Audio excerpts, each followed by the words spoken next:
Hey guys, welcome to the first YouTube live Nunchak class. So, we're going to get started here. We're going to start with a basic little warm-up of our shoulders. So we're going to go over our figure eights. Our first one that we're going to do is going to be our outward figure eight. So before anything else, I need to, if you don't know, I'm going to explain quickly what the difference is between outwards, outside, inside, and inwards. So outwards, if we're imagining a circle here, the top of the circle here is moving outwards and away from me. So I see the whole circle. This is an outward circle, so it's spinning outward. The top part of the circle is moving from towards me to away from me. That's outward. Inward would be the opposite, so it's moving from away from me or further away to closer in towards me. The next is the difference between inside and outside. So if you stick your arms out just like this, you'll notice inside will be here. Anything, if I'm holding on the other hand, if this is in between my two arms, this is the inside. If it is here, where it's outside of my two arms, that's the outside. So that's the quick definition of inside, outside, inwards, and outwards. So we're going to start with an outward figure eight, and we're going to use our entire arm and shoulder. So it's going to look just like this. I'm making this big, wide range of motion. Here, here. I want you to move your entire arm with this. So it's a big motion. I want you to move your hips with it as well. So as you're coming towards the inside, move your hips back, turn. As you're going towards the outside, open. Turn, turn. We want to practice moving our hips. This is where all of our power is going to be when we start striking. So right now we're just trying to get our arms moving a little bit. Move your hips back and forth.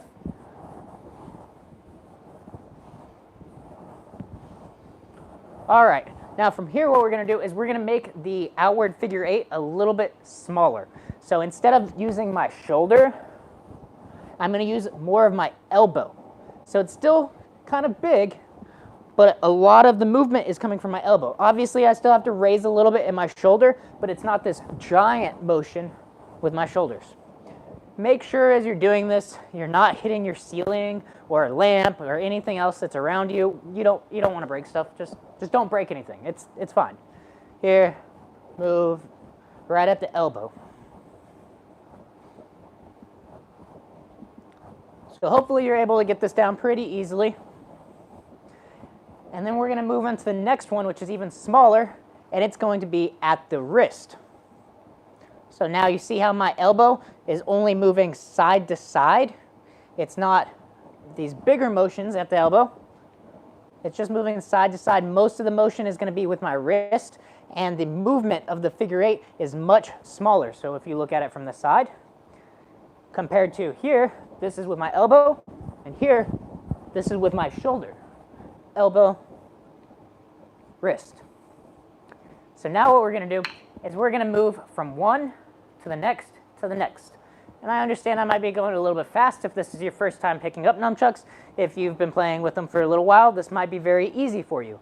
So just do what you can. We're going to start off going big, do a few loops around here, and then we're going to go medium, which is what I call it, the joint, when the elbow joint is what's moving the most. And then we're going to go small, so mostly at the wrist. Notice how the speed tends to pick up when we're here. Then I'm going to go medium, and then large. Again, make sure you have enough space to do this without breaking anything. Medium, small, medium. You don't have to go this fast if you don't want to, or if you can't, that's fine. Large. Great. Now your right shoulder, probably if you're right hand dominant, is warmed up. Put it in your left hand. We're going to start off first with our large movement at the shoulder. Notice how my other hand is here. It's not here by my side, it's here. Ready to do whatever it is that it needs to do. Maybe it's going to get ready to do a catch or anything. We want it to be ready. If it's here, it's got a lot more movement, and a lot of times you're going to get hit. You might hit your own hand. I always say that the nunchuck gods hate lazy hands. So don't have your hands lazy. All right, from here we're going to go to medium. So a lot of the movement is going to be at your elbow joint. Still, obviously, there's a little bit in the wrist and a little bit in the shoulder, but the bigger amount is from the elbow. I caught myself doing it. I was doing lazy hands. I was going to hit myself. As far as your grip goes, you can hold it in a long grip, or you can hold it in a medium grip. I tend to not use the short grip unless I'm doing tricks. That's really the only time that I will do a short grip, which is here, or also known as a high grip. Keep going. And now we're going to do smaller circles, or figure eight. Again, this one's using a lot more just of the wrist than anything else, and the circles are a lot smaller compared to here or here.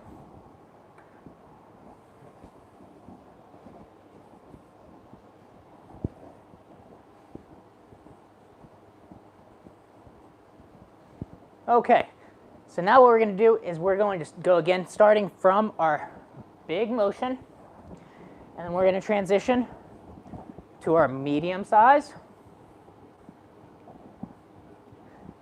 and then we're going to go to our small. Medium, large. Again, with that large, I want your hips turning some.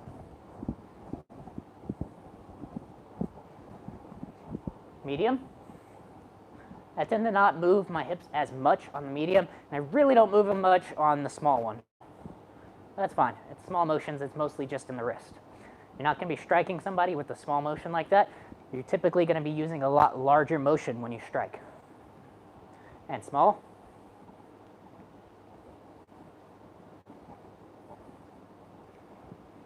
Medium. Large. Great.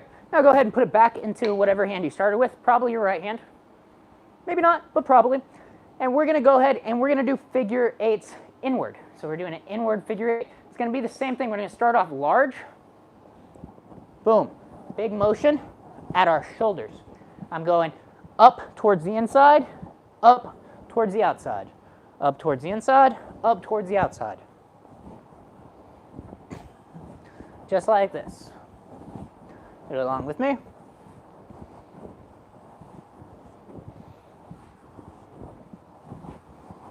All right, so I think you kind of understand how the motion is going to be working. We're going to go ahead and make it into our medium size.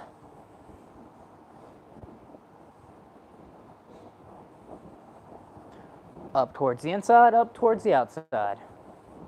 And then let's go small. Again, it tends to be, I'm able to go a lot faster when I do it like this. You probably will too. The first few times you do it, if this is one of the first times, you might end up doing something like that, where you hit yourself right on the forearm as it's coming in or out. Either way, with more practice, you're going to learn how not to hit yourself with this. All right, let's go back towards our medium. Again, a lot in the elbow joint on this one, but I'm still swaying my hips some. And large.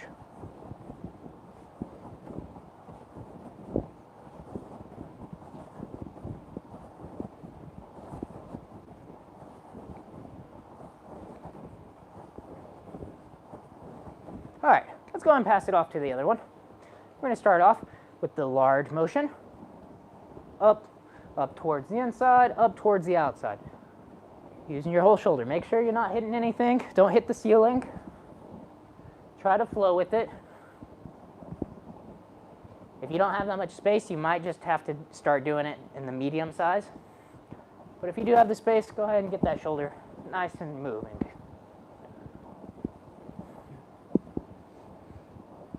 All right, let's go ahead and do the medium size.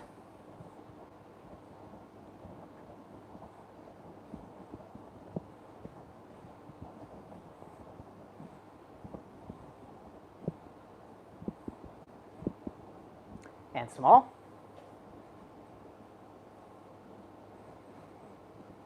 You can still use some hips on this if you'd like. but I tend to not. I try to close the X or the figure 8. It might have been a really big one like this, but when I'm doing it, I try, at least in the small one, I try to have it as collapsed in as possible. So instead of it going really wide like this, I try to keep it in really close, so it's almost vertical looking instead of really big. It'll be tight. And let's go back to medium. This is one where I open it up. And obviously, when we go large, we're really opening it up.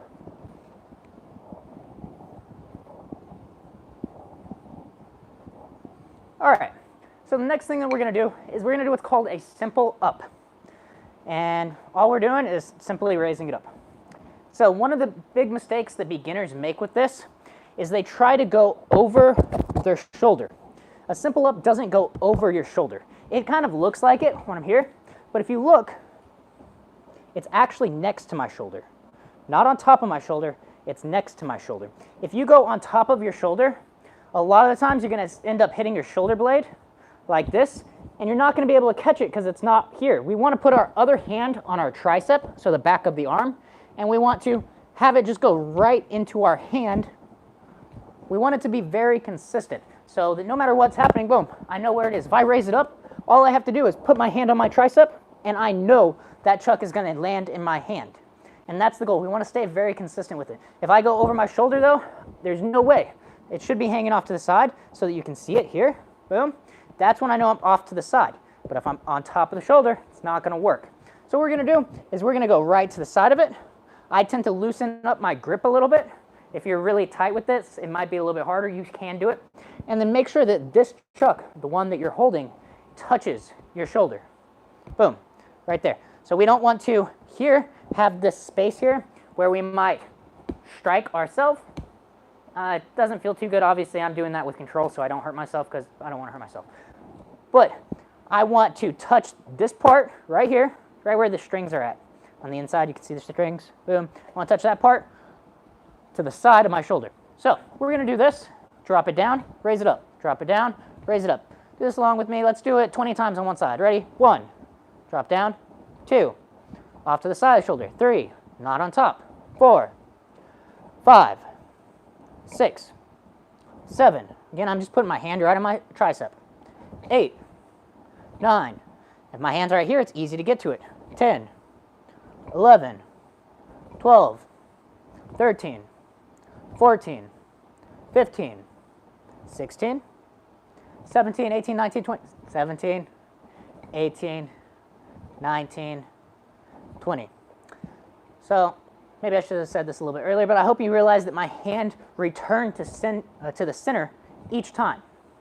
That way I also get that feeling and muscle memory of my hand going off to the side, touching my tricep. That way it goes into it each time. Boom, and I'm able to easily pass it to my other side. Now we're going to switch hands and we're going to do the same thing. So again, this hand is going to start at the center and then it's going to go right here. I'm going to touch my triceps, and then as I raise this up, it'll just go right into my hand. Ready? 1, 2, 3, 4, 5, 6, 7, 8, 9, 10, 11, 12, 13, 14, 15, 16, 17, 18, 19, 20. So one thing you don't want to do is you don't want to preemptively close your hand.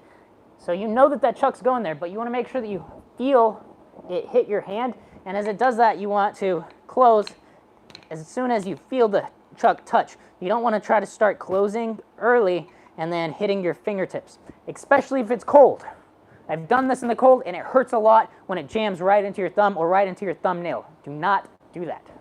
All right, so the next thing we're going to do is we're going to do a inward figure 8. We're doing the small one because we tend to like to do them quicker and smaller. So now, as it's coming up and towards the outside, I'm going to do that simple up. So watch again. I'm doing my inward figure 8.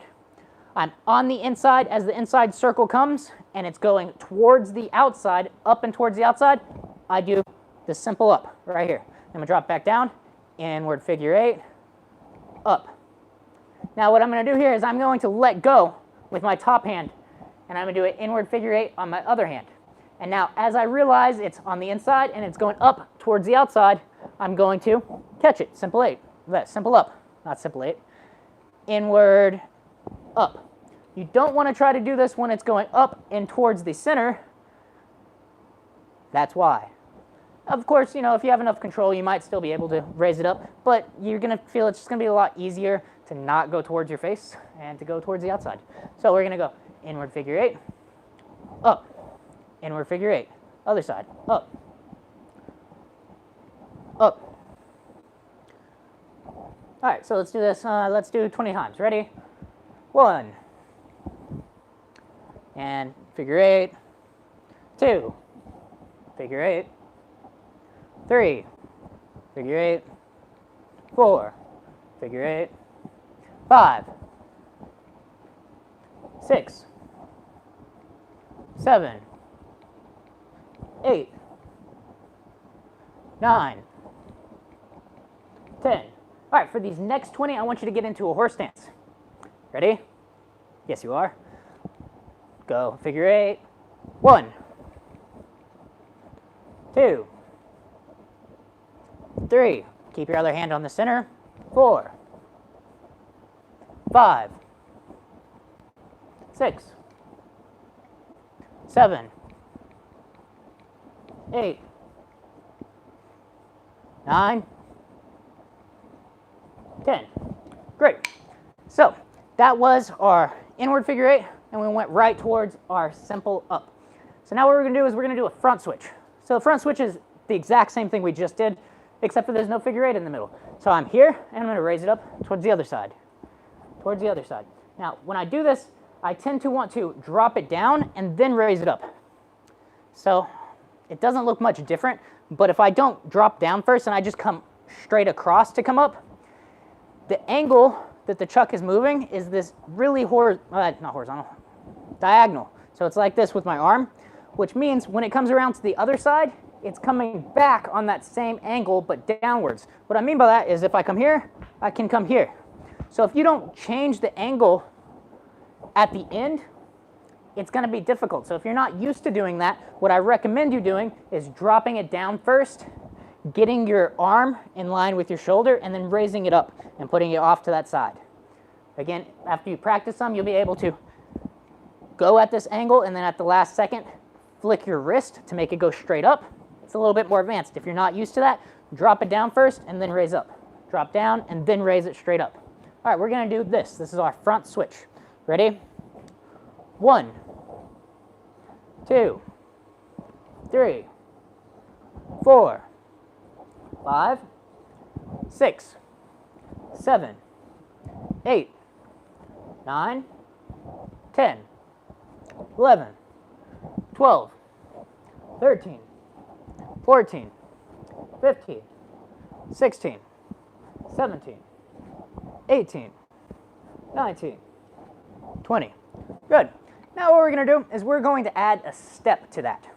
So I'm going to start here. I'm going to step with my right foot forward as I raise it up over my right shoulder. Then I'm going to step with my left. I'm going to step with my right and my left. And it really doesn't have to be same side, arm and foot. It can be opposite. That's fine too. That doesn't really matter. All that we're doing is we're trying to get our feet working at the same time as our arms are working. Some people have a problem of dissociating their legs and their arms, and they have to do one thing. We want to be able to do multiple things with different parts of our body. Just like later on, we're going to be doing stuff with this arm while this arm is doing other things. It doesn't really matter. We just need to be able to do different things with our body at the same time. So right now, we're just going to work on that step. So we're going to put our right foot in front and put it over our right shoulder or left, whatever. We're just going to be stepping now. Ready? Step forward. Forward, forward, forward. And now we're going to do the same thing going backwards. Back, back, back, back. Forward, forward, forward, forward, back, back, back, back. 1, 2, 3, 4. 1, 2, 3, 4. 1, 2, 3, 4. 1, 2, 3, 4. We want to get to the point where it's not looking choppy. So I started off looking choppy, and this is going to be choppy.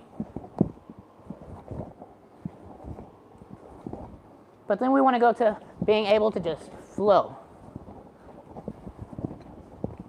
Later on, you're going to not have an association, so it's not going to be 1, 2, where hands and feet are moving at the same time. It'll be, okay, well, I'm able to continuously just move around with my feet. It doesn't matter what I'm doing, but I'm still able to move my hands around freely.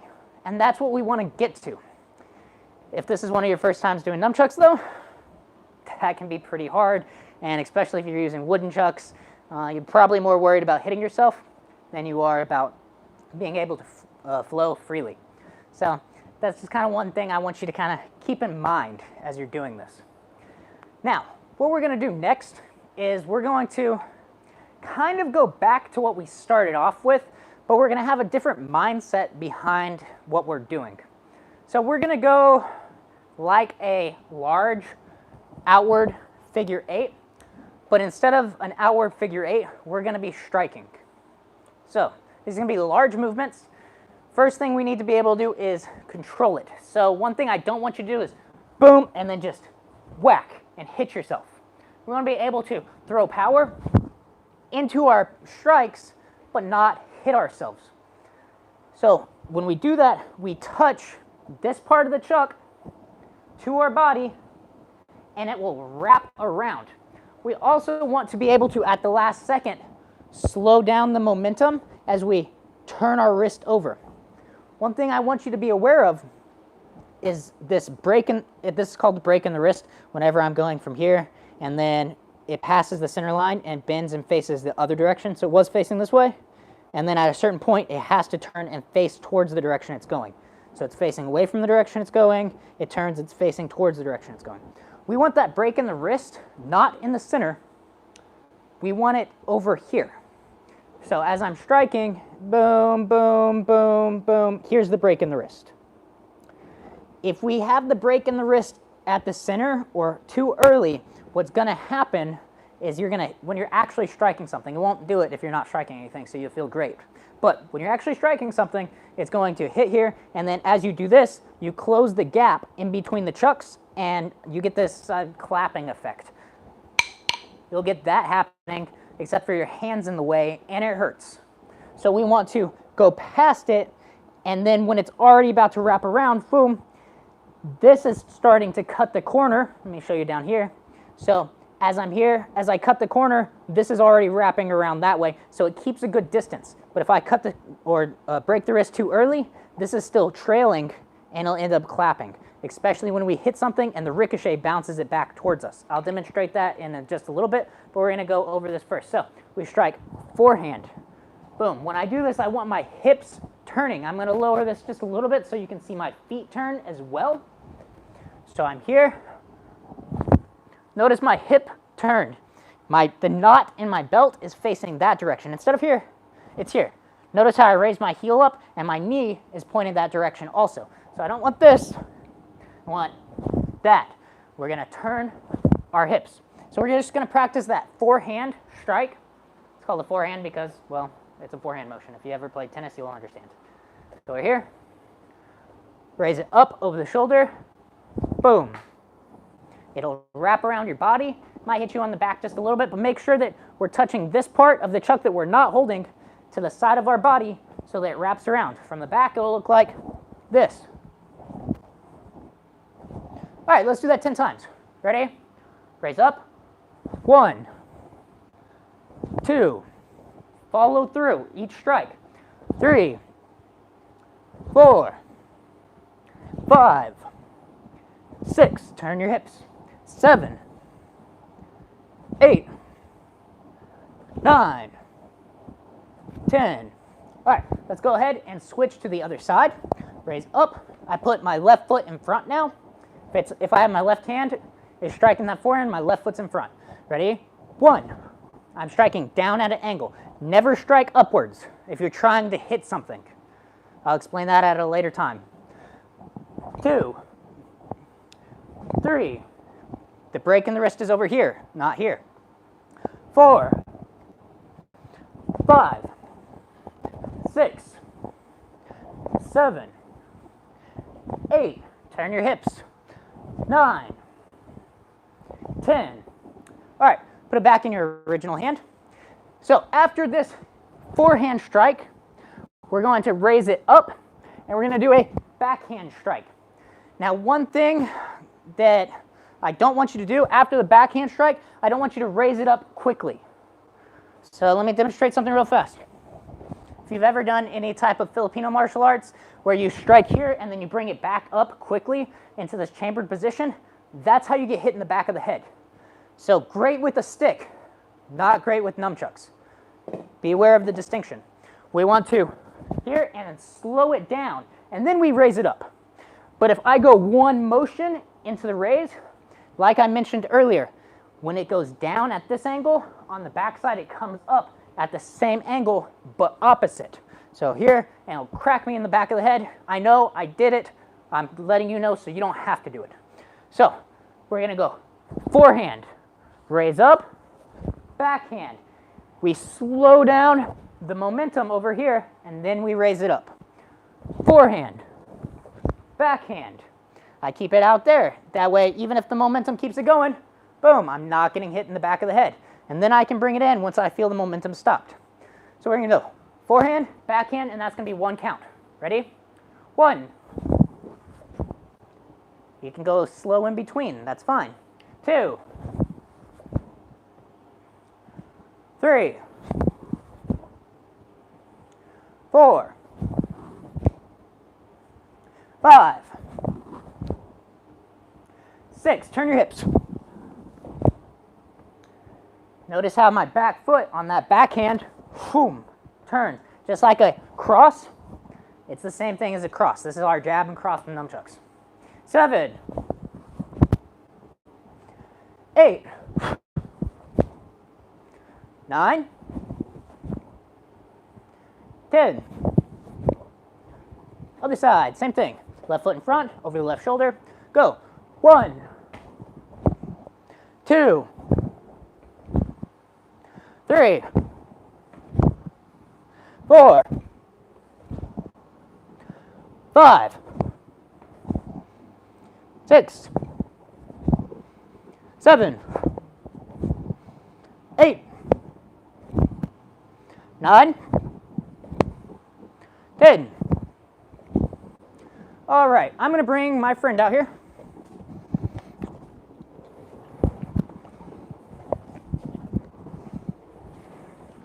This is my good friend, Bob. Say hi, Bob. He's been a great partner during this quarantine. So he's going to help us one more time. Nah, probably a few more times. So we're going to do that same thing. I'm going to demonstrate it while striking. So again, like I mentioned earlier, if I turn the wrist over here, after I hit this, you see how it bounces back in towards me? If I do it right on the impact, if I turn my wrist over, that bounce back is going to add to my turning, and it's going to hurt my hand a lot. So I'm going to follow through. I'm going to turn my wrist over here after the strike. Watch. And I don't get hurt.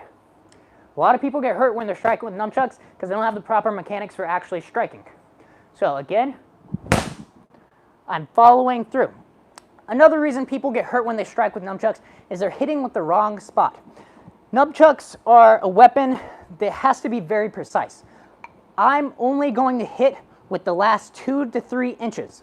Ideally, I'm going to sink this corner into it, not even here. So it might not make this great smashing sound, but the less amount of material impacting into it, the more force that is transferred directly into my target. So I want to keep that in mind. It's not just going to be here. It can be, but I want to ideally hit it with the last end of it. I do not want to hit it with here. If I hit it with here, bad day. It's going to hurt me. So we want to keep our distance. if this is your first time ever striking something, what I'd like you to do is I'd like you to strike here. So see how I'm not hitting it? And then I'm going to move slightly in. I've just barely touched it. And now this is my distance. I want you to start working on your distance. Okay, I'm not hitting him. Boom, I'm barely touching him. That's my distance. You want to be able to feel your distance. So I'm going to go ahead and I'm going to do the forehand, backhand. I want you to do it again, and I want you to visualize that you're striking something if you don't have something to strike. If you do have something to strike and this is your first time striking, I recommend putting on MMA gloves because you're probably going to hit yourself. So either use foam nunchucks or put on MMA gloves. Probably going to hit yourself while you're still trying to understand what's going on. That's fine though. So, ready? 1, forehand, backhand. Backhand's the same thing. I turn it over past my target. 2, 3, 4, 5, 6, 7, 8, 9, 10. And we're going to do the same thing. We're going to go ahead and switch sides. So we're going to get our distance. Boom, boom. Where's my distance at? Right there's my distance. I typically like to stay out of range where I can't really hit them unless I slightly push my hips forward. All right, ready? 1, 2, 3, 4, 5, 6, 7, 8, 9, 10. All right, so that was how to actually strike and hit something. It's a good thing to know if you're actually going to start sparring with nunchucks. Obviously, when we spar with nunchucks, we're going to be using foam. Hopefully you're using foam when you spar with nunchucks. And if you make a mistake while sparring, you're not really going to realize it. But whenever we're practicing striking something like this, and you make a mistake, you're going to realize it. And you're going to be holding your hand, or you're going to have a big welt on the back of your hand. Hopefully you don't break anything. But be careful when you're first learning to strike. Again, use MMA gloves if you're going to be using some harder nunchucks, or use some foam ones. I don't like to use foam ones even when we're starting because it gives an unrealistic feel. It's not quite the same as actually striking something. So I recommend MMA gloves the most, just so you are protected, but you still get that realistic feel of actually striking with wooden chucks. All right, guys, so I'm going to quickly just kind of recap what we went over today.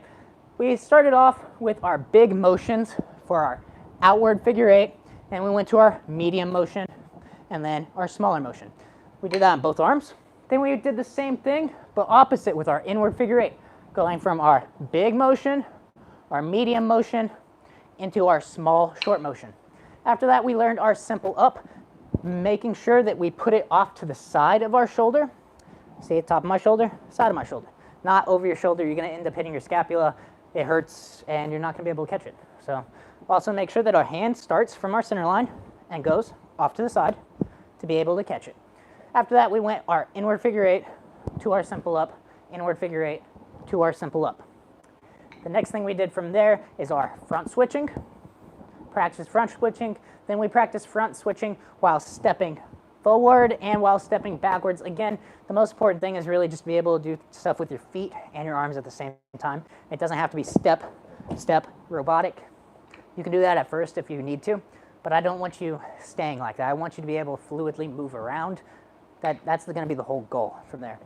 After that, what we covered is we went over our striking. So again, it's kind of like our inward figure 8, not our inward, our outward figure 8 that's larger, except for we have a different mindset state behind doing it. So instead of just, oh, I'm just warming up my shoulder, I have that strike, my hips turn, and then my hand or the wrist breaks past the center line. I usually say it's about, so if the whole strike, boom, it's about 3/4 of the way through the strike when we're gonna flip over the wrist or turn over the wrist.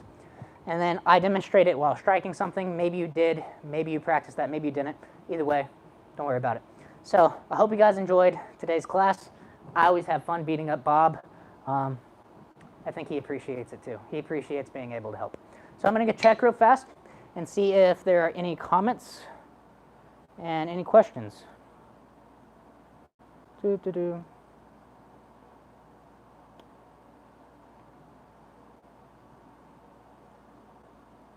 All right, it doesn't look like it. It says some messages might be spam and not going to be visible, so I guess there's no actual questions. Maybe, maybe not. All right, if you have any questions, I'm going to stay on here for about another 30 seconds. If I see something pop up, I'll go ahead and answer your question real fast. If there's no questions, I'll see you guys next time.